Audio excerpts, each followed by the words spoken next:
When I grabbed my husband's phone on my frantic morning commute, I only expected a missed train. I'm Annette, 51, a veteran title examiner from New Jersey. That one wrong call from his sister revealed a plot to strip me of everything I've built. But they forgot I unearth buried dirt for a living. The rain was coming down in relentless, heavy sheets that morning, turning the suburban streets of Woodbridge into a gray blur. I had overslept because my alarm didn't go off, a strange occurrence, considering I've set the same dual-bell brass clock on my nightstand every night for the last 15 years. I was in such a frantic, heart-pounding rush to catch the 7:14 a.m. and J transit train into the city that my hands were shaking. I grabbed my canvas tote bag, my travel mug of black coffee, and the sleek, black smartphone sitting right next to the keys on the laminate kitchen counter. I didn't even look at the screen. I just shoved it into my trench coat pocket, kissed my husband Craig on his sleeping forehead. He barely grunted, burying his face deeper into the pillow, and bolted out the door. It wasn't until the train doors hissed shut and the metal wheels began their rhythmic, heavy clinking against the wet iron tracks that I finally sat down. The commuter car smelled of damp wool, cheap umbrellas, and the faint, stale scent of industrial floor wax. I reached into my pocket to text my daughter, Clara, to tell her I'd be late sending her the $50 I promised for her textbooks this month. But when I pulled the phone out, the weight of it felt wrong. It was slightly heavier, the screen pristine and free of the tiny spiderweb scratch on the bottom left corner that characterized my own phone. This was Craig's phone. It was the exact same model, but his case was a matte black, whereas mine had a faded floral sticker Clara had pasted on it 3 summers ago. I cursed under my breath, realizing I'd left my own device sitting on the charger next to the microwave. Just as I was about to slip it back into my pocket, the phone began to vibrate violently in my palm. The screen lit up. The caller ID didn't show a name, just a saved contact. Brenda, Brenda. My sister-in-law. Brenda was a woman who had spent the last 20 years treating me like a temporary fixture in her family's life, despite the fact that I had been married to her brother for over 2 decades. She ran a high-end, failing lifestyle boutique in a wealthy enclave of Bergen County, financed entirely by credit cards and her husband's dwindling inheritance. To Brenda, I was just a clerk. She was a woman of silk scarves and leased European SUVs. I was a woman of orthotic inserts, worn cardigans, and fingers permanently stained with the faint blue ink of municipal property stamps. I swiped the screen to answer, intending to quickly tell her that Craig had left his phone with me and that she should call him on his landline at home. But before I could even draw a breath to speak, Brenda's sharp, nasal voice pierced the static of the train car. "Craig? Thank God you answered. Did you get the stupid cow to sign the quitclaim yet?" The words hit me like a physical blow. The air in my lungs went instantly cold, smelling of the train's metallic air conditioning. I froze, my tongue sticking to the roof of my dry mouth. "Craig?" Brenda snapped, her voice rising in irritation over the background noise of her car's turn signal. "Are you there? Don't tell me you lost your nerve. The appraiser is coming to the house on Thursday morning.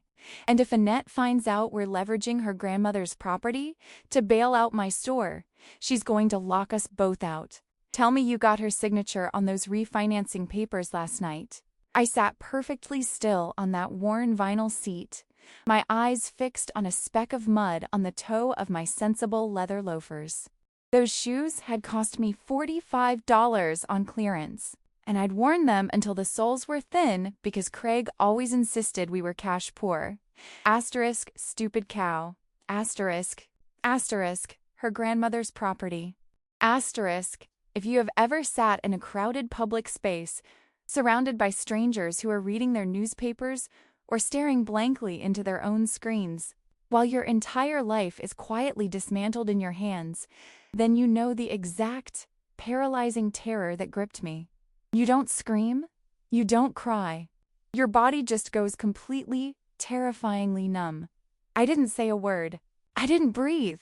My training as a commercial title examiner, 25 years of looking at the dry, cold, legal realities of property ownership, of spotting the hidden fraud in the margins of old deeds, kicked in like a reflex. In my line of work, if you speak too soon, you lose the trail. You have to let the paper speak, or in this case, the voice on the other end of the line. "Craig, seriously, answer me," Brenda hissed, her tone shifting from arrogant to anxious. "You said she was completely oblivious. You said she just signs whatever you put in front of her because she trusts you. If she hasn't signed that quitclaim, we are ruined. The bank is going to foreclose on my shop by the end of the month, and your name is on that secondary LLC we set up. If I go down, you go down with me. We need the equity in that Woodbridge house. It's sitting there doing nothing just because her dead grandmother wanted her to have a safe haven. It's a gold mine. Craig, we deserve that money more than she does." My mind raced back to the night before. Craig had come into the kitchen while I was washing the dinner dishes, holding a thick stack of papers. He had been unusually gentle, rubbing my shoulders and telling me how tired I looked. It's just the standard homestead exemption renewal and a quick refinance to lower our interest rate, Annie, he'd murmured, kissing my neck. Just sign the yellow tabs. I'll take care of filing it with the county tomorrow. You work too hard, honey. Let me handle the boring stuff. I had been so exhausted. My back had been aching from standing at the high filing tables at the county clerk's office all day. I had reached for my pen, but then Clara had called, crying because her car's alternator had died, and I had set the pen down to comfort my daughter. I had told Craig I would sign them in the morning after my coffee. I had forgotten to sign them. "Craig?" Brenda's voice was frantic now. "Why aren't you saying anything? Is she in the room?" I slowly pulled the phone away from my ear. My thumb hovered over the red end call button. I didn't want her to hear the train conductor's voice over the loudspeaker announcing the upcoming stop at Newark Broad Street. I didn't want her to know I was the one listening. With a steady, deliberate movement, I tapped the screen and ended the call. My hands were no longer shaking. They were cold, but they were perfectly still. I looked down at the phone in my lap. Craig had left it unlocked. He was always careless with his technology, assuming I was too old-fashioned and too tired to ever nose around in his digital life. I swiped open his text messages. There, right at the top of the list, was a thread with Brenda. I tapped it. My eyes scanned the messages, my heart rate slowing down into a heavy, deliberate thud. Craig. She's signing the papers tonight. I told her it's just a refi to lower the monthly payment. She won't read the legal description. She never does when it comes to me. Brenda. Good. Once the quitclaim is recorded, we transfer the title to the Delaware Holding Company. The notary, Vince, said he'll stamp it without her being present as long as we give him his $500 cash. Then we pull the $300,000 in equity. She won't even know the house is leveraged until the first default notice arrives in 6 months. Craig. By then, the divorce papers will be served anyway. I'm not spending another winter in this drafty old dump listening to her complain about the heating bill. I've already put the deposit down on the condo in Hoboken. Just make sure the funds hit the offshore account before she gets wind of anything. I sat in the dim light of the train car, the gray New Jersey marshlands rushing past the window like a dirty watercolor painting. This house wasn't just a building. It was the Dutch colonial my grandmother, Nona Clara, had paid off by scrubbing floors at the local community college for 30 years. It was the house where I had raised Clara, where we had measured her height on the pantry doorframe with a pencil, where my grandmother had sat me down at the oak kitchen table and told me, Annette, a woman's home is her dignity. Never let a man put his name on your peace of mind. I had kept the house strictly in my name, a sole and separate property inherited before my marriage. Craig had tried for years to get me to put him on the deed, but my grandmother's voice had always echoed in my head, keeping me steady. But now, he was trying to steal it from under me using a forged or tricked quitclaim deed and a corrupt notary named Vince. A quiet, burning anger, cold as river ice, began to spread through my veins. They thought I was a simple title clerk who just stamped papers and filed folders in dusty basements. They thought because I didn't wear designer clothes or drive a luxury car, I lacked the intelligence to see the trap they had laid for me.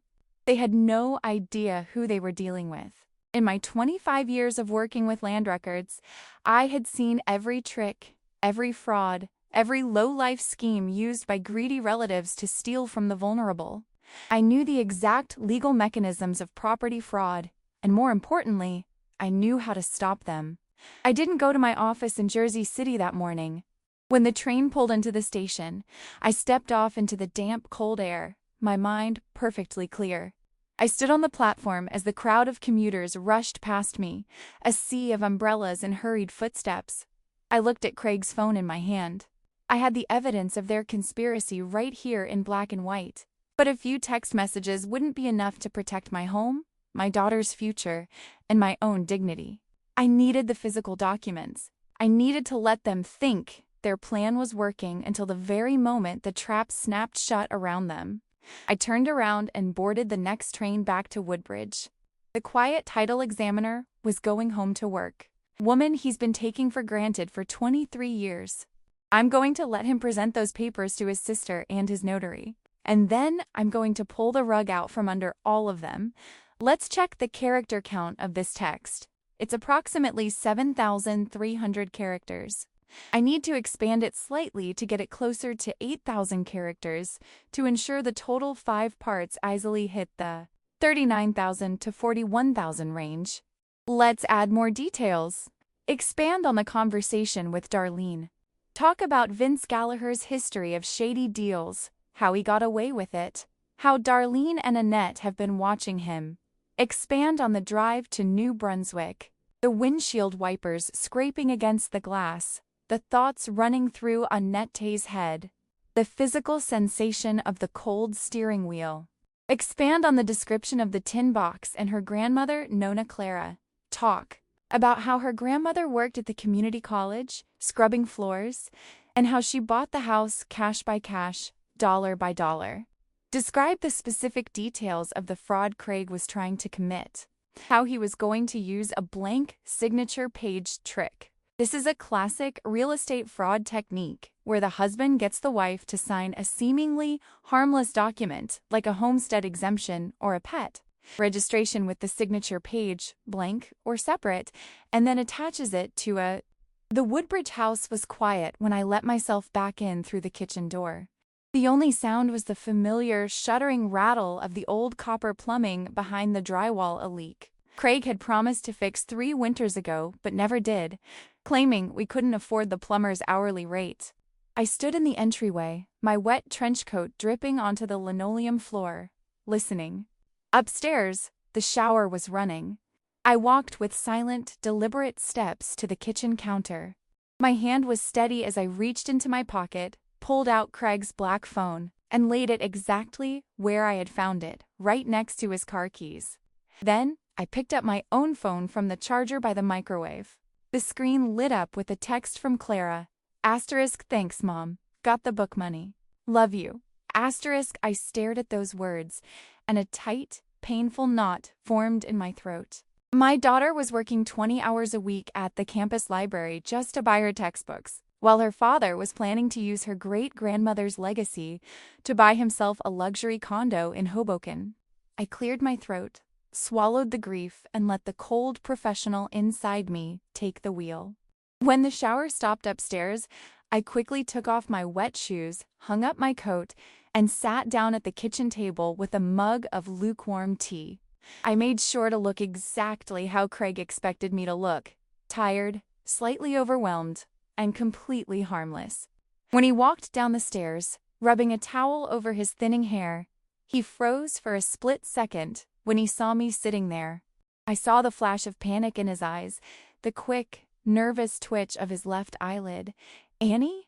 he said, his voice a little too high, a little too casual.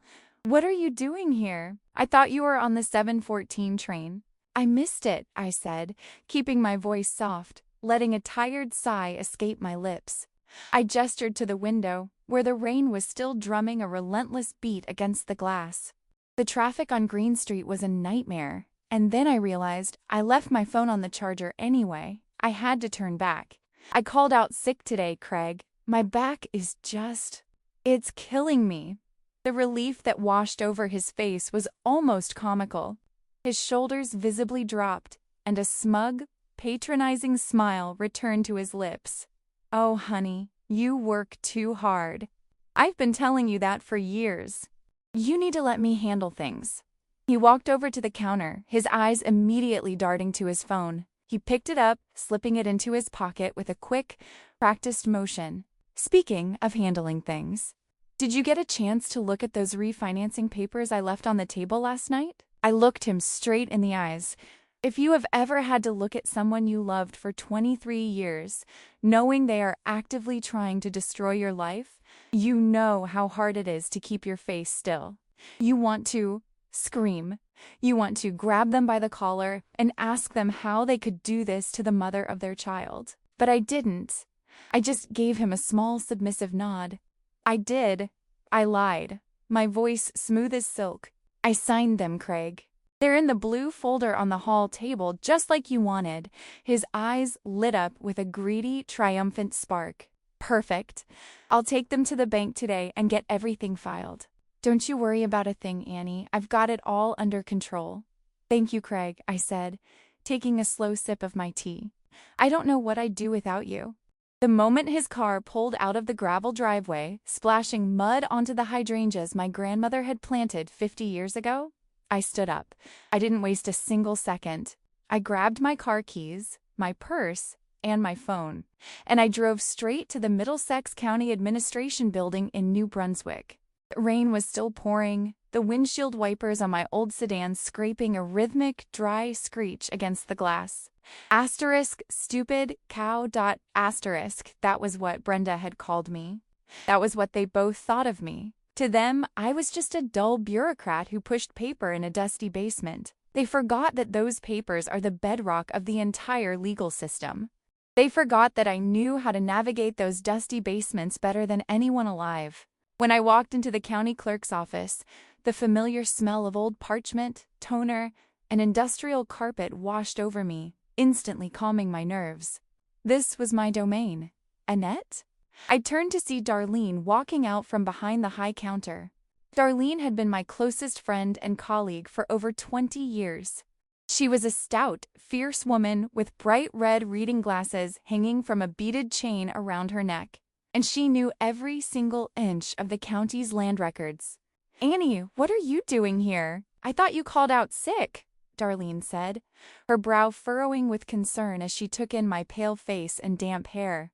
Darlene, your help, I said, my voice barely a whisper. And I need you to promise me you won't make a scene. We went into the back break room where the coffee pot was slowly dripping and the only sound was the hum of the vending machine. I sat Darlene down at the laminate table and handed her my phone. I showed her the text messages I had photographed from Craig's phone. I told her about the phone call on the train. As Darlene read the messages, her face turned from confusion to absolute burning fury. Her hands began to shake and she let out a low, sharp breath. That bastard, she whispered, her eyes wide behind her red glasses. That absolute miserable snake. He's trying to steal Nona Clara's house? And Vince Gallagher is the notary? Vince has been on the state licensing board's radar for 2 years for shady mortgage signings in Perth Amboy. Oh, Annie. Darlene reached across the table and grabbed my hand. Her eyes were shining with tears, her heart breaking for me. What are we going to do? We have to call the police. We have to stop them. No, I said, my voice cold and firm. If I call the police now, Craig will just claim it was a misunderstanding. He'll say he got the wrong papers mixed up, or that he didn't know Vince was going to notarize it without me there. He'll slip through the cracks, Darlene. He'll divorce me, drag me through the courts for years, and try to force a sale of the house anyway to split the equity. I can't let him touch this house. I need to catch them in a trap they can't wiggle out of. Darlene wiped a tear from her cheek, her expression hardening. Tell me what you need.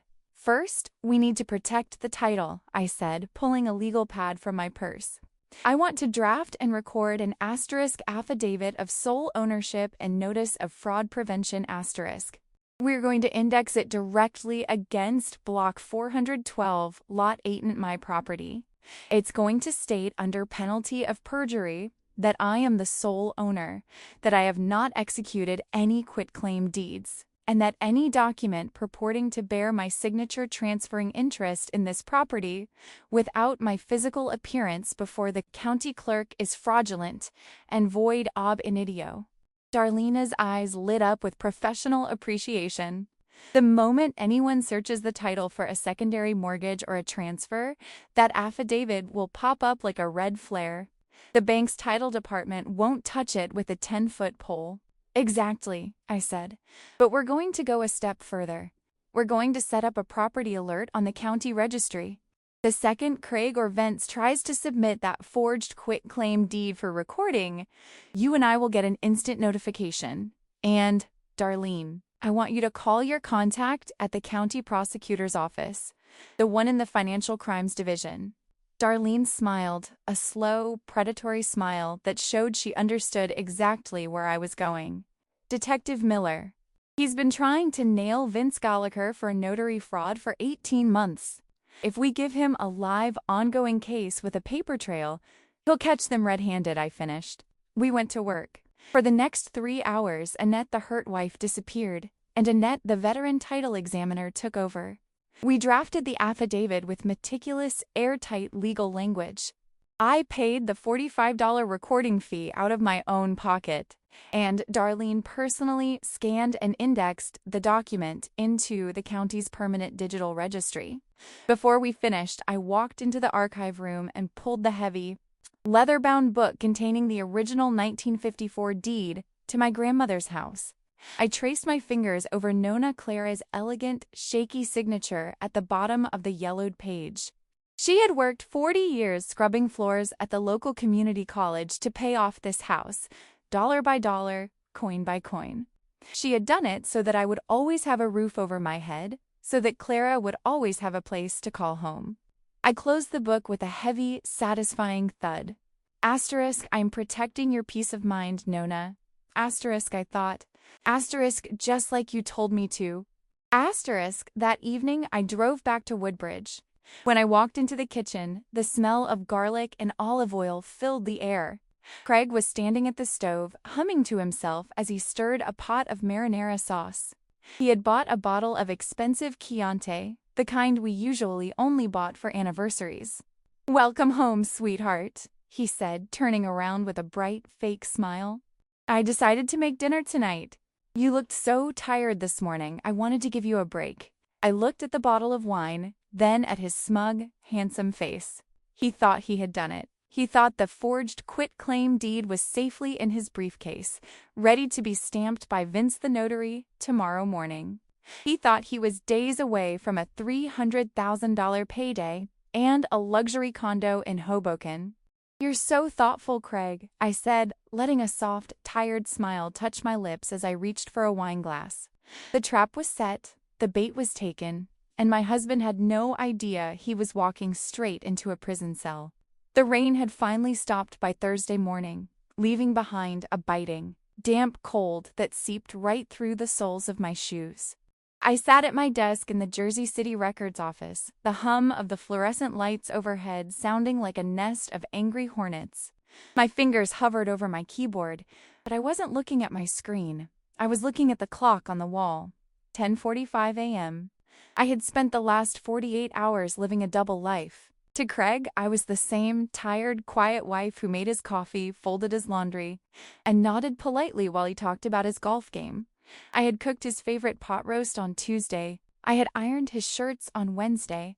I did it because I needed him to feel completely secure.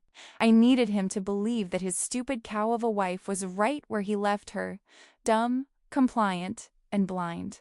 But under the table my hands were moving fast. At exactly 11:02 a.m., my computer monitor flashed. A small, red dialog box popped up in the bottom right corner of my screen. It was the automatic property alert we had set up on Tuesday. Asterisk alert. Document recorded against Block 412, Lot 18. Document type, Quitclaim deed. Grantor: Annette Vance. Grantee: Craig Vance and Brenda Vance, LLC. Asterisk, my heart did a slow, heavy roll in my chest. It felt like stepping off a curb in the dark, that sudden, jarring drop where your stomach throat clashingly empty.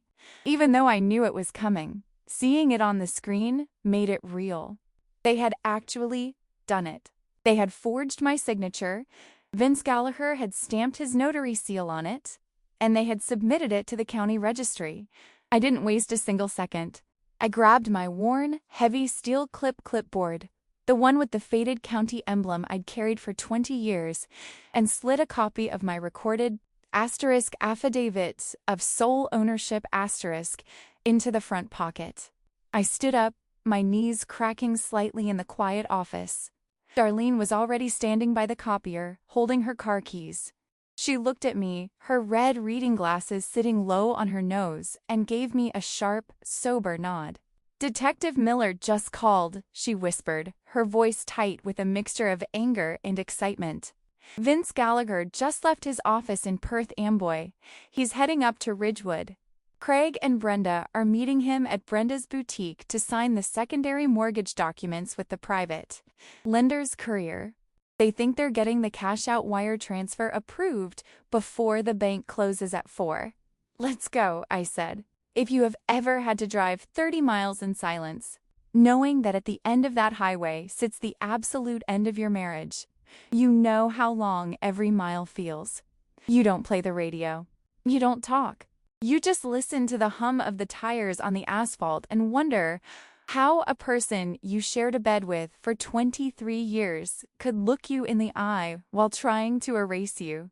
I looked down at my hands, resting on the steering wheel. They were rough around the cuticles from decades of handling dry paper and cardboard files. Craig's hands were soft. He used expensive lotion.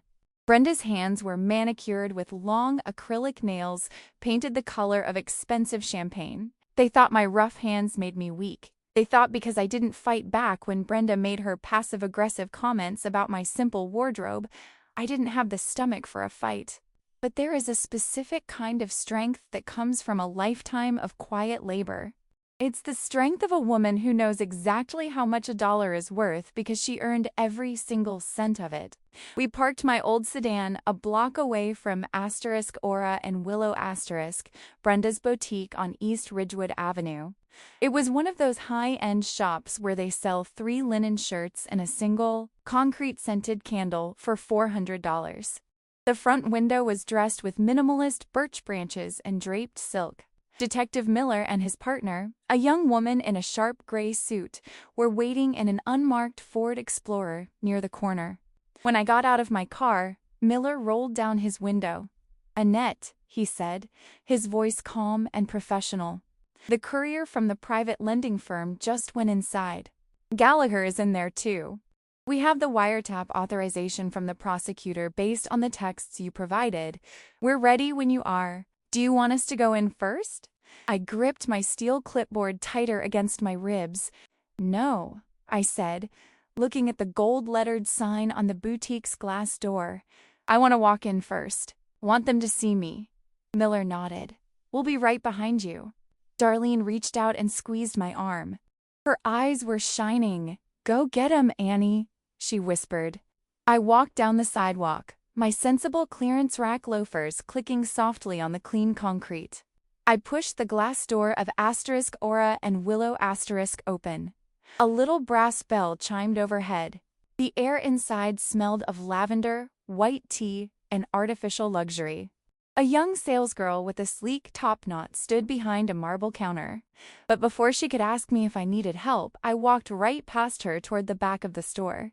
I knew where Brenda's private office was. I'd been forced to help her move boxes of unsold inventory into it 2 summers ago while Craig sat on her velvet sofa and drank craft beer. As I approached the frosted glass door at the back of the shop, I could hear their voices. Just sign on the line marked "Borrower, Craig." A man's voice was saying, dry, hurried, professional. That would be the lender's courier. Once the title company clears the recording of the quitclaim, the wire will be initiated. It should hit the LLC account within 20 minutes.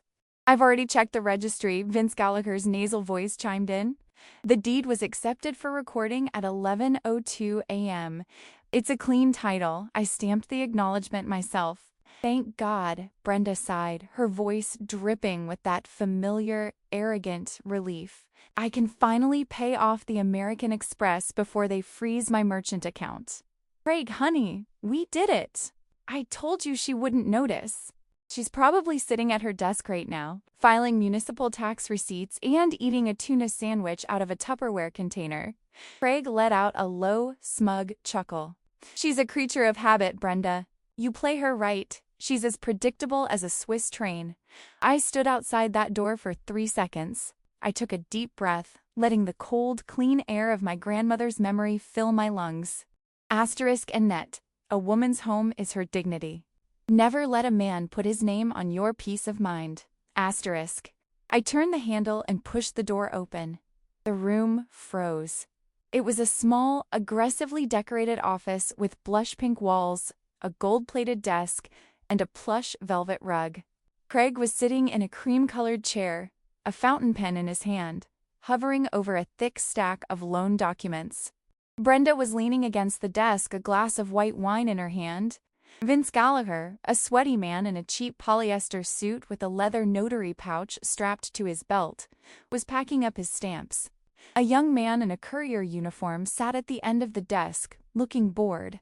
When Craig saw me, his face didn't just turn pale, it turned a sickly, translucent gray, like skim milk. The fountain pen slipped from his fingers, leaving a dark, jagged ink stain across the clean white page of the mortgage contract. Annie? He stammered, his voice cracking like a schoolboy's. He stood up so fast his knees hit the gold-plated desk, sending a holder full of pens clattering to the floor. What? What are you doing here? Why aren't you at work? Brenda's glass of wine shook in her hand, a few drops of Chardonnay splashing onto a cream-colored silk blouse.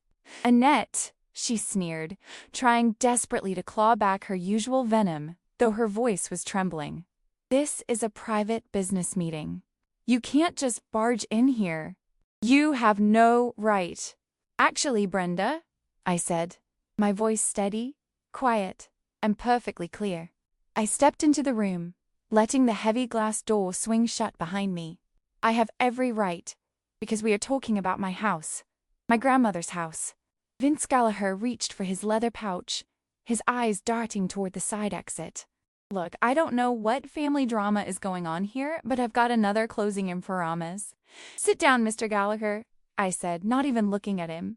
I laid my steel clipboard onto the gold-plated desk, right over their loan documents. If you touch that door, you're adding fleeing arrest to a third-degree felony charge of notary fraud. Are you insane? Craig hissed, his panic turning into a desperate, ugly anger. He stepped toward me, his chest puffed out, trying to use his height to intimidate me, just like he had done every time we argued about money. You've lost your mind, Annie. I'm trying to save our finances. I'm doing a simple refinance on the house to help my sister and clear our debts. You signed the authorization? I have the signed quitclaim right here. He reached for the copy of the deed on the desk, waving it in my face. Your signature is right there. It's notarized. It's legal. I looked at the signature on the page. It was a beautiful forgery. It looked almost exactly like my handwriting, the neat, cursive loops I'd practiced since I was a girl. It's a very good imitation, Craig, I said, looking him dead in the eye. But you forgot one thing. You forgot what I do for a living. I reached down and tapped my clipboard.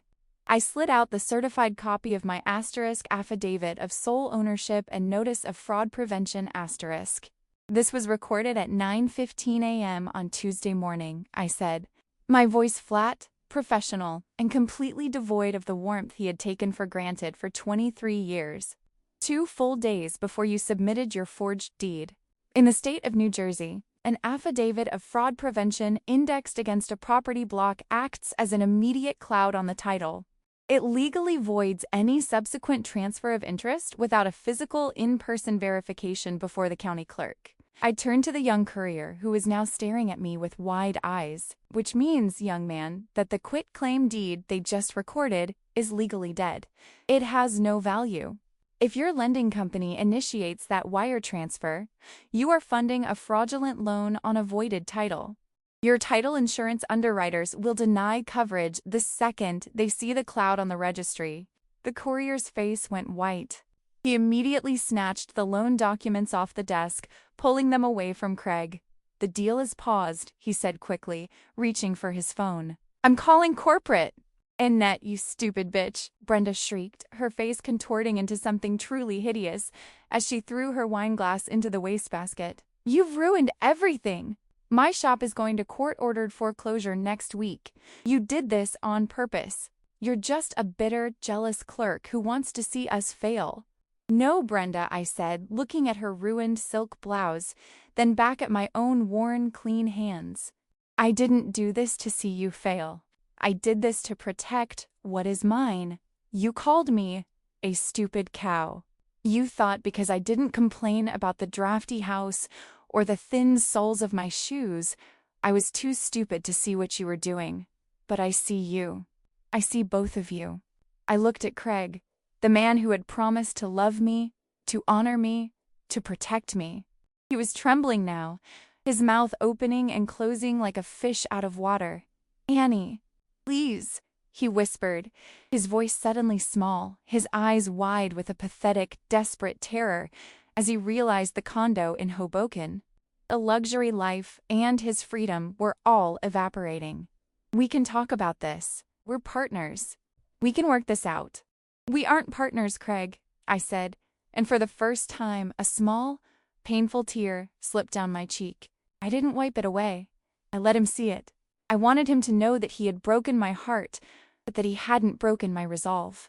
"You're a thief, and a thief doesn't get to negotiate." I stepped back and opened the office door. Detective Miller and his partner stepped into the room, their badges gleaming in the soft pink light of Brenda's boutique. "Vincent Gallagher, Craig Vance," Detective Miller said, his voice echoing off the pink walls. "You are under arrest for conspiracy, forgery, and notary fraud. Step away from the desk and put your hands behind your back." As the handcuffs clicked into place around Craig's wrists, the heavy, metallic sound seemed to shatter the last 23 years of my life into 1,000 quiet, harmless pieces. The metal of the handcuffs didn't look like it belonged in Brenda's shop. It was too gray, too heavy, too unpolished against the soft, blush-pink walls and the delicate silk scarves draped over birch branches. When Detective Miller pulled Craig's hands behind his back and clicked the steel shut, Craig didn't look like the confident, smooth-talking man I had married. He looked small, his expensive Italian wool coat bunched up around his shoulders, and his eyes darted to the floor, refusing to meet mine. Brenda was screaming. It was a high, thin sound, like wind rushing through a cracked window pane. She was cursing me, calling me a parasite, telling the officers they were making a mistake, but her voice lacked its usual sharp authority. It was the sound of a woman who knew her beautiful, fragile house of cards was finally collapsing into the dirt. I didn't stay to watch them lead him out to the unmarked car. I didn't want the satisfaction of a public spectacle. I walked out of *Aura and Willow* into the crisp, cold afternoon air, my steel clipboard clutched tightly against my chest like a shield. My colleague Darlene was waiting for me on the sidewalk. When she saw my face, she didn't say a word. She just stepped forward and wrapped her arms around me, her woolen coat smelling of lavender, detergent, and rain. I buried my face in her shoulder and let out a long, shuddering breath. I didn't cry, not yet. The tears would come later, in the quiet of my own home, but right then, I just felt the immense grounding weight of being safe. If you have ever had to make the choice to save yourself at the cost of destroying your family, then you know the heavy, quiet grief that follows. I know some of you are sitting at your own kitchen tables right now, looking at papers you don't understand, or feeling that cold knot in your stomach that tells you the person sleeping next to you is no longer on your side. You might be afraid of being the villain in your own family's story. You might be telling yourself that it's easier to just keep the peace, to sign the papers, to look the other way. But I am here to tell you, peace bought with your dignity is no peace at all. Stay with me. It gets better, but you have to be the one to turn the page. The next 6 months were a blur of legal documents, court dates, and quiet adjustments. Because of the overwhelming evidence, the recorded affidavit, the text messages, the corrupt notary's immediate confession to save his own skin, the legal path was remarkably clear. Craig's high-priced attorney tried to paint the whole thing as a family dispute, a misunderstanding between a husband and wife over marital assets. But a criminal court judge in Middlesex County didn't see it that way. Craig took a plea deal to avoid jail time. He pleaded guilty to third-degree conspiracy to commit forgery and notary fraud. He received 3 years of probation, a heavy fine, and was ordered to perform 300 hours of community service. The conviction stripped him of his financial licenses, rendering him permanently unemployable in the corporate world he loved so much. Brenda's boutique went into court-ordered foreclosure within 40 days. She had to sell her leased luxury SUV, pack up her designer clothes, and move into a small, damp apartment in Pennsylvania, far away from the wealthy Bergen County social circles that had been her entire identity. My divorce from Craig was finalized on a rainy Tuesday in November. Because of his criminal conduct and his attempt to defraud me of my non-marital inheritance, the family court judge awarded me the Woodbridge house free and clear, along with my entire pension and savings. Craig was left with his clothes, his personal belongings, and a mountain of legal debt. When the final divorce decree was stamped and filed, I didn't celebrate. I went home, took off my clearance rack loafers, and sat down at the oak kitchen table. My daughter, Clara, came home from college that weekend. We sat together in the kitchen, the radiator clinking its familiar, comforting tune in the corner. I had finally hired a local plumber, a kind, older man named Mr. Higgins, who lived 3 blocks down to fix the copper pipes. It cost me $200, and for the first time in 15 years, the water ran hot and silent through the walls. Clara reached across the table and took my hand. "I'm proud of you, Mom," she whispered, her eyes shining with tears. "Nona Clara would be proud of you, too." I looked at my daughter, at her bright, beautiful face, and I felt a deep, profound sense of peace. The house was safe. Her legacy was secure. We had measured her height on the pantry doorframe with a pencil when she was 5, and those little gray marks were still there, untouched and safe under my roof. A month ago, I received an email from Craig. It was sent from a generic address, and it was short, stripped of the arrogant flourish he used to carry. He told me he was living in a rented room in Cherry Hill, working as an assistant manager at a local auto parts store. He didn't apologize. He wasn't capable of that, but he asked if I would consider letting him have his grandfather's old split bamboo fishing rod, the one we had stored in the attic for 20 years. I stood in the attic for a long time, holding that dusty, varnished rod in my hands. I remembered the summers we had spent in Maine when Clara was small, the smell of lake water and pine needles, the sound of Craig's laughter before greed had rotted his heart. I could have thrown it in the trash. I could have ignored him. Instead, I wiped the dust off the canvas case, packed it carefully in a cardboard shipping tube, and mailed it to his address. I didn't include a note. I didn't ask for anything in return. It was a small, quiet gesture of humanity's acknowledgement of the 23 years we had shared, but nothing more. The door to my life was locked, but I didn't need to carry the poison of hatred in my heart anymore. I had my peace. Tonight, the wind is howling outside, shaking the branches of the hydrangeas Nona Clara planted so long ago. But inside, the kitchen is warm. The dual-bell brass clock on my nightstand is ticking softly, and a pot of chamomile tea is cooling on the stove. I am 51 years old. My hands are rough from a lifetime of honest work, and my shoes are still cheap. But when I lay my head on my pillow tonight, I know that every square inch of the ceiling above me belongs to me. I've learned that quiet strength doesn't make a lot of noise. It doesn't need to scream, and it doesn't need to wear silk to prove its worth. It just stands its ground, keeps the receipts, and trusts that the truth will always find its way home. Because in the end, love is a gift you give freely, but your dignity is a title deed that you never, ever sign away.